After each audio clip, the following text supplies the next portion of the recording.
I'm Raj Lulla. I'm the author of The Caring House, and you're listening to Trust Me, I Know What I'm Doing. Yeah.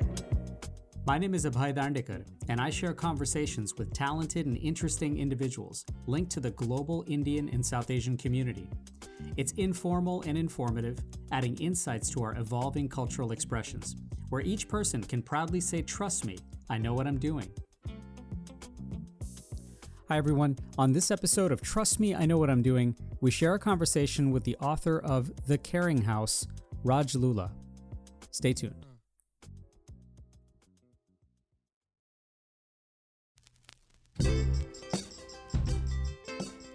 Okay, over the years, I've been grateful to share conversations with each and every wonderful guest, but the greatest reward always comes from you listening and subscribing and expressing and building community.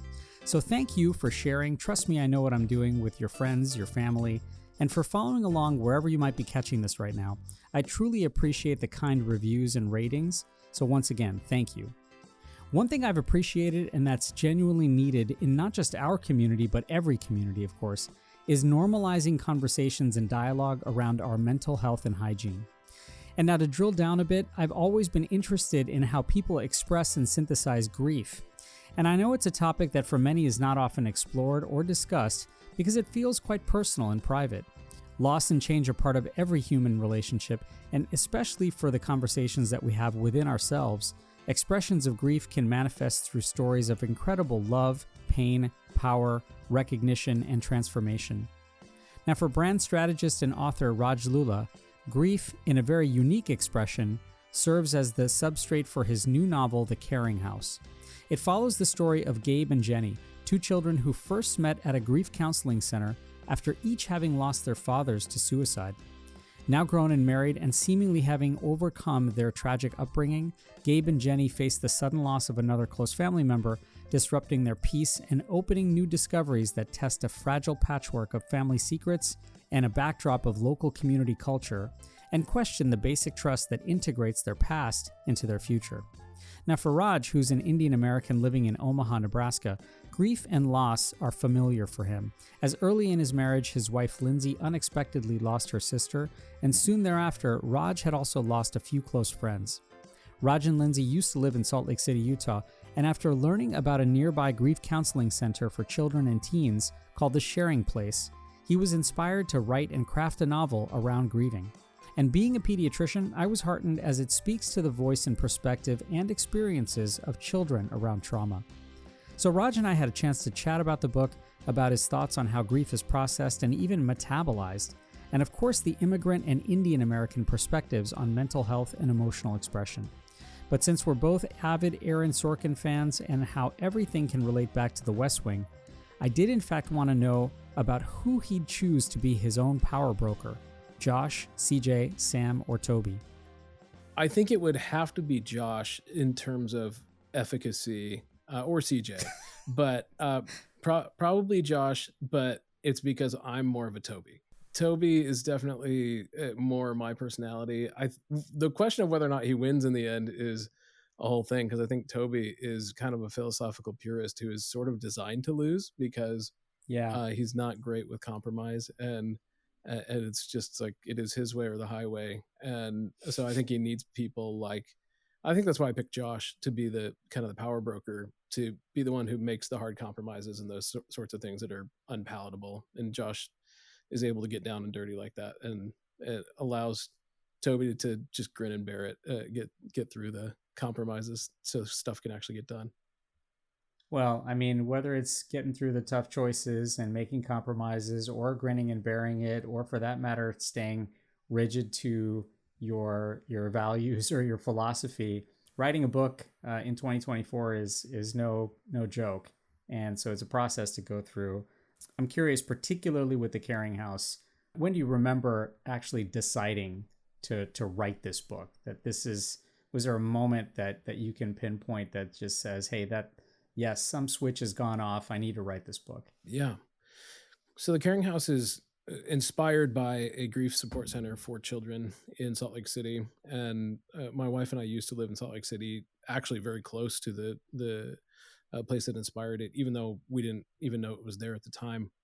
We moved back to Omaha, and while I was on my way to work one day, I was listening to an episode of This American Life where they featured this place, and it just grabbed my heart in a way that I couldn't really explain at the time.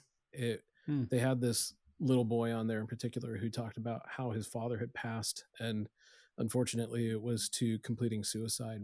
And they teach the kids there to explain what happened to their family members, as opposed to, there's a lot of people who think that kids don't really grieve and because they Yeah. don't understand what's going on. So at this place they help kids understand what happened. And this kid somewhat ineloquently said, my dad shot his brains. And Yeah. that line, it just like started bouncing around in my head for probably a few weeks. And and it sort of started to turn into this conversation where I heard kind of this female voice saying, the first thing you ever said to me was, my dad shot his brains, which is it's literally the first line of the book here. And so then I just went down this rabbit hole of, what if a little boy and a little girl met in this situation, both having lost a father, unfortunately, both having lost a father to suicide. Could, with as difficult as marriage is, could you survive the suspicion every day that it might be your last day with that person? And so then, kind of jumping right into the middle of that fight, and her saying to him, hey, the first thing you ever said to me was this. It's like, that's not a card you play when the socks miss the hamper or when the dishes are loaded wrong in the dishwasher. Right. That's a card Right. you play when you're worried about the other person.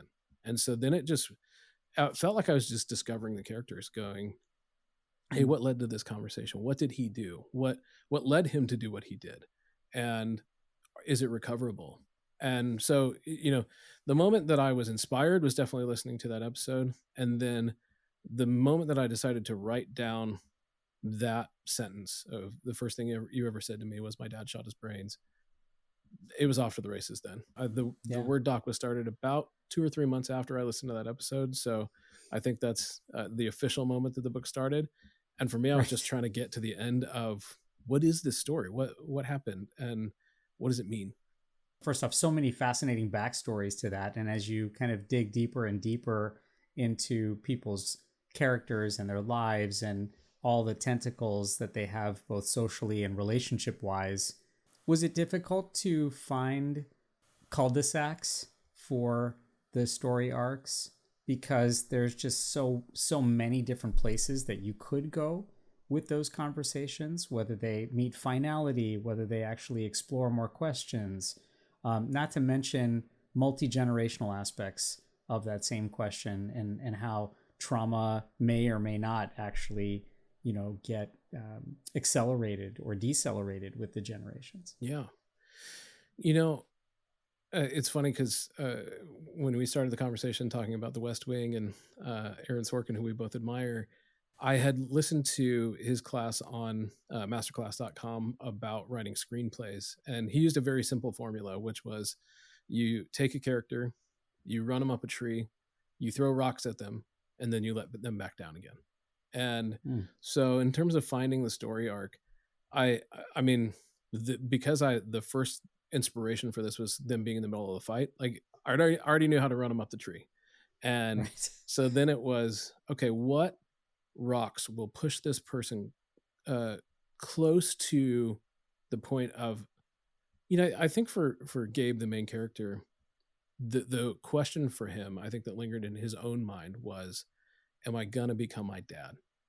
Am I going to be another tragedy in this long line of tragedies in my family? And I had him to have him under enough pressure to finally answer that question for himself. And everything kind of passed through that filter. And that's how I decided what would go in the story or not. And like I said, it felt a lot like Discovery of, this isn't going to be, I had a hard time finding a parking spot at the mall or anything like that. It's going to be discovering family secrets and almost losing, the relationships that mean the most to him, or losing some people that mean a lot to him. Then how does he know if he can really survive what life has to throw at him? And I wanted to have him be able to answer that question once and for all in the book. What I'm curious about this one because you started off the question with a question that's asked by a young girl to another boy, and this was sort of centered on the child experience or the childhood experience, and as it migrates and evolves over time. But why was it important to you personally to write about the story arc of children going through grief and loss, and put that at the sort of centerpiece as you throw rocks at these characters and see what comes about? Yeah. I feel like there's so many answers to that question because, part of it was that as adults, my wife and I were experiencing a lot of grief and loss at that time. Our marriage, we got married about 5 years before I started writing this book, or no, sorry, 8 years before I started writing the book. And in that 8 years, we had lost my wife's sister, who had left behind a 3-year-old. We had lost a couple of pregnancies, lost a couple of jobs. It was in 2008 recession, all that kind of stuff. It was right after we got married. And then the year that I started writing the book, I lost 2 friends who were both in their 30s, who both left behind kids. Yeah. And so grief was really, really fresh in my mind. But the other thing too is there's an element to this story where Gabe is of Hispanic origin, and I wanted to include that detail because I just wanted to include some of the grief of the immigrant experience, where his family tree, a lot like mine in the US, only goes back to the level of grandparents. And in fact, in my family, it's, my dad was the first one over here. And so there's just this feeling of alienation and isolation that amplifies every grief, even the little griefs of going to school and having teachers not be able to pronounce your name correctly, and having those moments where people don't understand where you're from, or they ask you what tribe you're from because they assume American Indian, not Indian American. All of those like cuts that it hits you all the way through childhood. So what I loved about these characters experiencing something really hard as kids is that it put them kind of on the same island that I felt like I'd always been on. And that made me able to really relate to them. That they're kind of on the outside looking in. They're in Salt Lake City. They're not Mormon. And so there's so many ways that they've just been kind of shoved further and further to the margins, and have to see if life can still be okay for them. And that story, was one that I was kind of wrestling through for myself, is can we, as immigrants or immigrants' children, really make it in this country or in life? Just like we have aggressions and microaggressions, I wonder if this is sort of a cumulative experience of micro grief and how it gets processed. And, all those things that you mentioned are so familiar to those who are in that immigrant community. And especially when the generational aspect of it may not spread back, be more than 2 or 3 generations, at the most. You're listening to Trust Me, I Know What I'm Doing. After a quick break, we'll come back to our conversation with author Raj Lulla. Stay tuned. Conversation. It's the antidote to apathy and the catalyst for relationships. I'm Abhay Dandekar, and I share conversations with global Indians and South Asians, so everyone can say, trust me, I know what I'm doing. New episodes weekly, wherever you listen to your podcasts.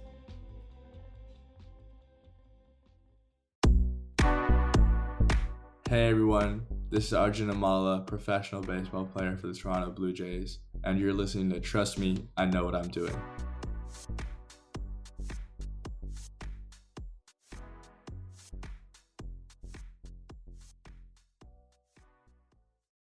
Hi guys, I'm Indra Nui. Hey, this is Nimesh Patel. Hi, I'm Congresswoman Pramila Jayapal, and you are listening to Trust Me, I Know What I'm Doing. Welcome back to Trust Me, I Know What I'm Doing. Let's rejoin our conversation now with author Raj Lulla. For you as a child, did you, in after thinking about this and starting to churn through some of the character development, were there specific instances for you personally that were wow, this is something I've actually never even explored, and certainly was a grief at the time, yet wasn't as obvious to you until you started the process of writing? I don't know if I would say that there were things that I wasn't aware were griefs until I started writing, but I will say that uh, in the process of publishing and the public process of putting my work out in the world, I have discovered a lot of things. You know, one being Yeah. that my kids they go to a small Catholic school, and the families in that community are so tight knit. Mm. And you know, it's generations. We see grandparents and sometimes even great grandparents at the basketball games with the kids, and they all live within a mile of each other. And it's Easter and Right. holidays and all these things together. Meanwhile, you know, I met my grandmother one time in India before she passed, and then when she did pass, we weren't able to go to the funeral or anything in India, and she's thousands of miles away. The rest of the family is too, and so there is this sense of like I said, alienation, of isolation, feeling like we're trying to make it on our own. And Mm. and when when you take a ambitious thing like publishing a book and putting it out in the world, that's when you really hunger for that community and going, hey, who can help me spread the word? Who can I rely on? Who's Right. out there for me? Feeling a little bit like you're the emperor that's got no clothes, because you're just like, I think I may be out here on a limb on my own, and Yeah. it's scary. Yeah. No, it does. It feels very isolated, and it can be like that. And especially if you're sort of hungry for community to build around you and sort of, support that kind of scaffolding that is much needed. In thinking about your own background, I mean, you're a brand strategist. And so, I saw a brief post on Instagram that you shared about how the strategy to build trust with a brand is done with a lot of disciplined consistency.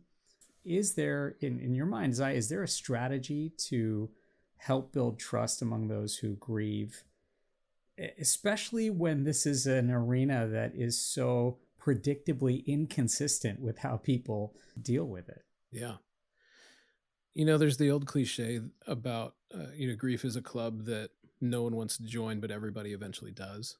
And I think even just talking about grief is one way to build trust with a community of people who have grieved, Mm. because that's one thing that people will automatically tell you is that there's about a month after a funeral where people will be totally there for you. Hey, is there anything we can do? Can we bring you a meal? Anything like that. Right. And then after that, it's so almost like you live in a parallel universe. You know, it's Marvel's kind of given us the language for this now, these multiverse things. And it's almost like you can see everything that's going on in the world and that people are living their lives, but you don't feel like you're part of that universe at all. And Sure. so even just talking about it is a way to show people, hey, I get it. And, you know, thankfully I've had a lot of people read the book who go, hey, how did you know about that experience? And some of it's because of what we Right. walked. And then some of it is, you know, truly just the craft of writing and researching and going, okay, how would a human being, a real person, react in these situations, and hopefully getting it right. Yeah. And as you were doing your homework and your research, and the fact that in a perfect world these are how they would go, or at least in writing a story is how they would go, and yet we're all flawed, Yeah. right? I mean, we don't always have the playbook, the strategy. I'm imagining that, of course, one story definitely tells a story, and yet there's just so many stories out there, right, of how people grieve, how they do so in silence or in isolation. Have you had readers who obviously can relate to how gripping or even human this all is? And then others who, while they may not be able to relate exactly to, Gabe's story or some of the stories that are in the book, but share that, like, wow, this was a real igniter for me to, in fact, now think a little bit more deeply about my own grieving process. Yeah. You know, the book does have some challenging themes in it. As I mentioned, or their stories informed by people in their lives who completed suicide. And walking into that part of the book, I got a text message from somebody who said, I've written that letter that's on page 40. Mm, And yeah. I didn't know that about that. And that's one thing. I've had another person who was one of the really early readers say, how did you know that that's what it's like to write that letter? And Right. part of it is just allowing yourself to really truly empathize with the characters, and instead of taking in some of the cultural narrative about, selfishness of that act or anything like that, but really seeing it as a sickness. And there's people who really truly believe that the world would be better without them, and that their families would be better without them. So writing from that place of empathy with people who struggle with whether or not life is worth living, that's opened up so many conversations that I'm beyond honored to be a part of. Yeah. It must be humbling, to say the least. And then on top of that, even for you to be in some kind of inspiration, or producing the inspiration for people to even share and talk and connect about their own stories with this.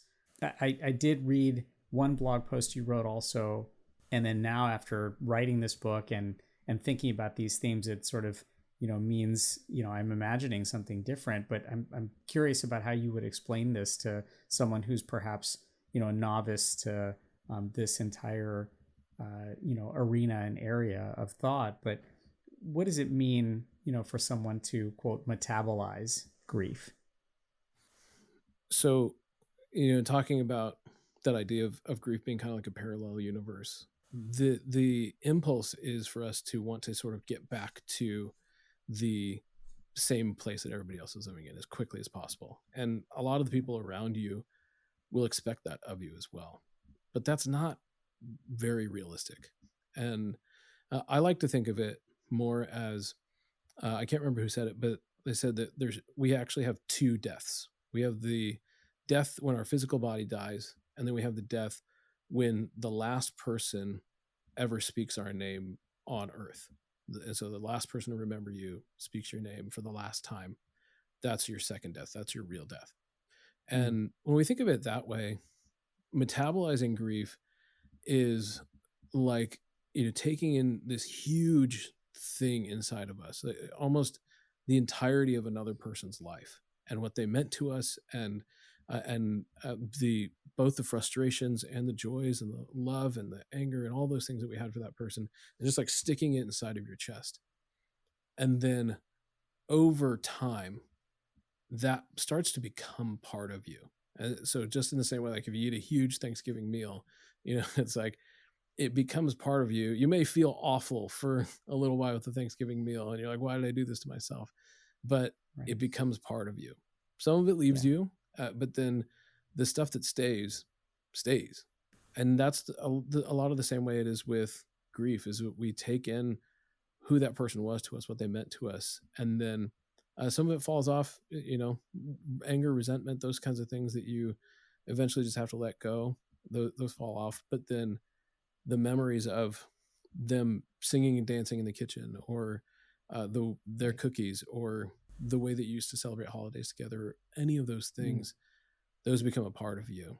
And that person never really truly dies until the things that they pass on to you, that you pass on to others, are totally and completely gone from this world, which might be generations, might be never, that it's actually ever really truly gone.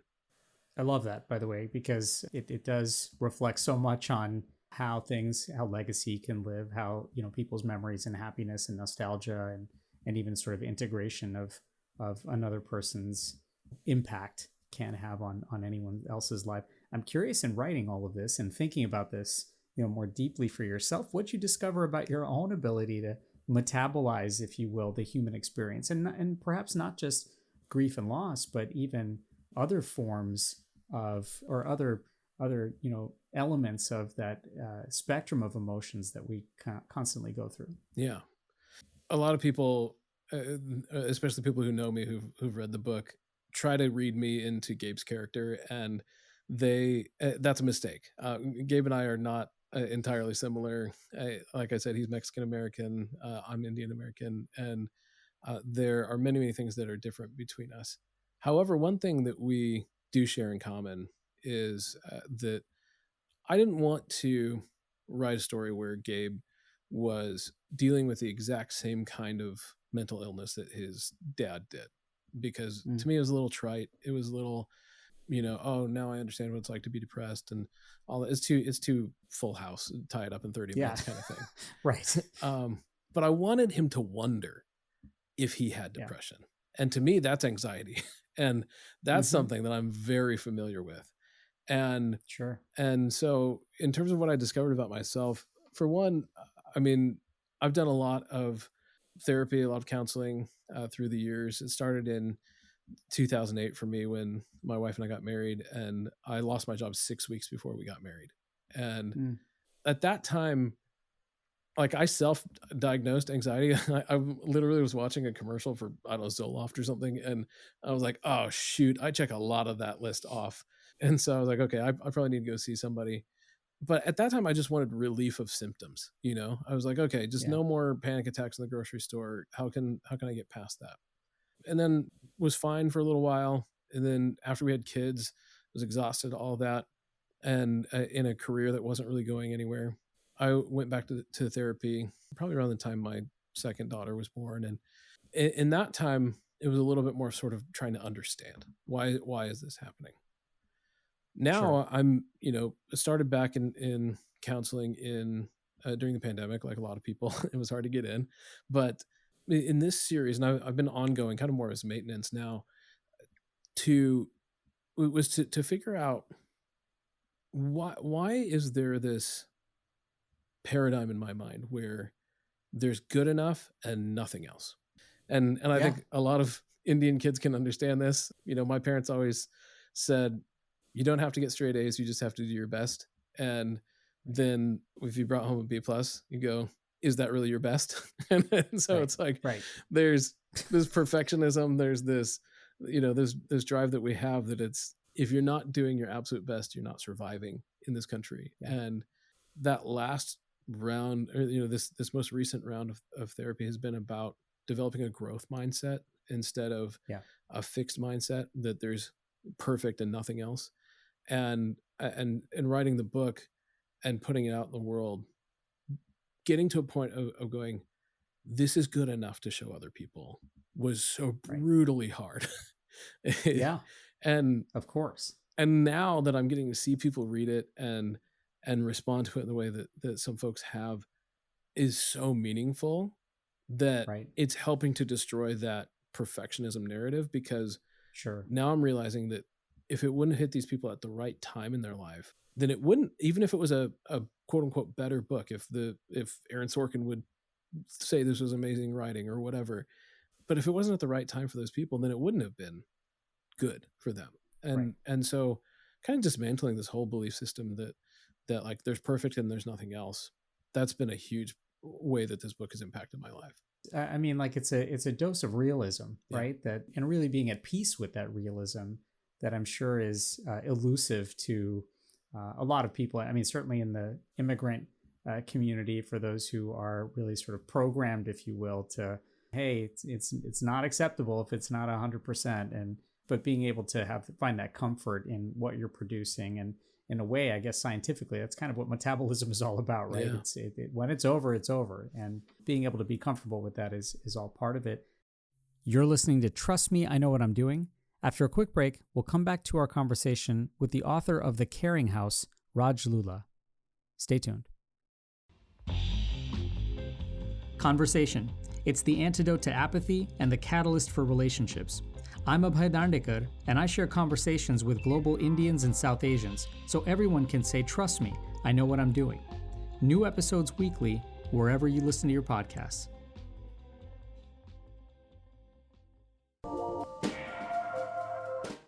Hi, I'm Krish Ashok, author of Masala Lab, The Science of Indian Cooking, and you're listening to Trust Me, I Know What I'm Doing.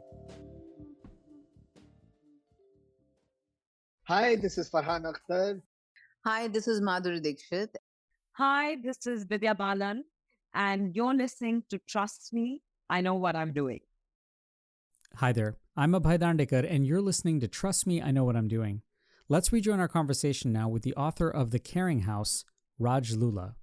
You shared a lot about, how your own evolution has really, blossomed in a way, or at least it's more obvious or visible for you, and you can sort of take that from this process. But I'm really, really curious, with people who are now getting to discover the book and also dive into this topic and ask more questions in a way. What do you want readers to especially take away from the book about hope and about optimism and about the process of building more and more resilience and energy that they might find from reading this story? Yeah. I asked a friend of mine what they thought the book was about, because sometimes it's, Donald Miller says it's hard to read the label of the jar that you're in, and so right. I kind of like to ask other people. Boy, what a great line, right? Yeah, and so I like to ask other people, like, what do you think this is about? Who do you think this would be good for? And there's this line in chapter 43 where Gabe he wants to press it a little bit further into the relationship with his family, but he knows he needs to go and make some things right first. And he's kind of on the way out the door, and his grandma says, well, do you at least want to take a piece of pie with you? And he says something to the effect of, I wanted more, but when all life gives you is the pie, take the pie. And so my friend, he's like, that is the line that encapsulates this whole book. Yeah. So now when I sign them, I usually write take the pie, and then I sign my name. And for me, what a lot of that is Gabe wishes that his dad had not passed the way that he did, and that his dad had not passed at all. And Gabe wishes that he had a deeper family tree to lean on for support. And he wishes that he weren't alienated from the religious culture that's around him. Even if he doesn't really want to be part of them, he wishes not to be on the outside looking in. And there's all these things that he wishes life was. And a lot of him moving out of, just this constant state of grief for his whole life and into any semblance of thriving was really about letting go of how you feel like things are supposed to be, accepting things for what they really are right now, and then making the best of them. And that is, of course, so much harder than it actually sounds. It sounds like a good 3-step plan to fix your life. But that idea of feeling like things are supposed to be in another way, for those of us who are, immigrants or children of immigrants in this country, feeling like you're supposed to have the grandparents and the great grandparents and the aunts and uncles in this country with you that your majority culture friends have. Just hanging on to that disappointment doesn't do anything for you. And so instead, finding family in other places. We just had some dear folks in our lives pass in the last few months. They were adopted grandparents to us because we had the unfortunate experience of my mom's parents had both passed by the time that I was born, or right after I was born. And my dad's parents, grandpa had passed before I was born. Grandma died, like I said, only met her once. But we had these wonderful people in Iowa who didn't have, they were only able to have one child. There was a medical emergency after that, and she was not able to have any more children. And because my mom's house was not always safe to be in growing up, she would go to her friend's house and be there. And the way my mom tells the story, she spent more time at my adopted grandma's house than she ever did at her home through high school and beyond. So those people became our family. And it's, a little bit of a patchwork quilt. It's, it's not, like I said, that ideal that you would dream after, but those people became so dear to us. And they sent my children birthday cards and, sent us Christmas cookies every year, and they became family. And I think that that's the prescription for finding hope when reality doesn't match up to what you want it to be, what you wish it would be, what you yearn for. Is going, okay, I don't have that. I don't have the thing that I want, the thing that I feel like I need. But what can I have? If instead of uncles and aunties, can I have mentors? Instead of grandparents, can I have elderly folks in my neighborhood? Or, there was a guy across the street who actually saved my son's life one time when my kid was about 2, because my son was able to get out the glass door because it wasn't latched properly when somebody was working on our house. And like having those people, it becomes your family, it becomes your community when you are so far away from everybody else. And for me, that's what I would offer to people is say, the one thing I frequently spoil about the book is that I knew that I wasn't writing a tragedy when I wrote this book. I wanted to take two people who were in one of the most desperate circumstances you could ever think of, and if they could make it, then that means the rest of us could make it. And that's the entire reason that I wrote the book, because to be honest, there are times where I need that message reiterated and spoken to me over and over and over again. Do you think that people, once they sort of like that click goes off, that it's not a tragedy, that it is sort of a message where you can find, patchwork community to help build support? Do you think, I mean, even for you in thinking about this and weaving this story, and for maybe the readers, do you think there's a sense of liberation that it doesn't always have to come from those, quote unquote expected places, that you can kind of find support and foundations of support and nurturing anywhere you look for it? There's a podcast called Death, Sex, and Money. I think Anna Sale is the host of it, and she did an episode about siblings, and she interviewed all these folks and asked them about their relationships with their siblings, and one of the most common themes in that episode was, I wish I were closer to my siblings. And as my siblings and I have grown up, there's been times when we've been really, really close, and then there's been times where we just cannot get on each other's nerves enough. And so for me, hearing that so many other people longed for more closeness with their siblings, to me, it illustrated that, it's actually not the norm to have those close relationships that you desire with them. And to your point, it was liberating just to know that, just to know, this is hard for everybody. And in a weird way, that actually takes the pressure off those relationships and makes it a little bit easier to just let the people in your life be who they are, and not put these huge expectations of, they're going to get me the exact right Christmas gift, or they're going to know exactly what to say when something disappointing or something exciting happens to me. And to just let them be who they are. And then your ability to fill in with people who are what you need them to be at different times. Like I said, it takes pressure off those relationships. And I think a lot of us, I don't want to talk about your life, but I'll talk about my own. A lot of us with Indian parents know that they're not always the most emotionally available. They love us 100%, but it is just not culturally a thing where they speak warmly a lot of the times, or even speak that much at all. And and so there can be kind of a hole there sometimes that you want to fill. And instead of expecting, them and constantly just waiting on them to say the things that you need to say, that you want them to say, it's finding that validation in other places, or building up the resolve in yourself of not needing the validation as much.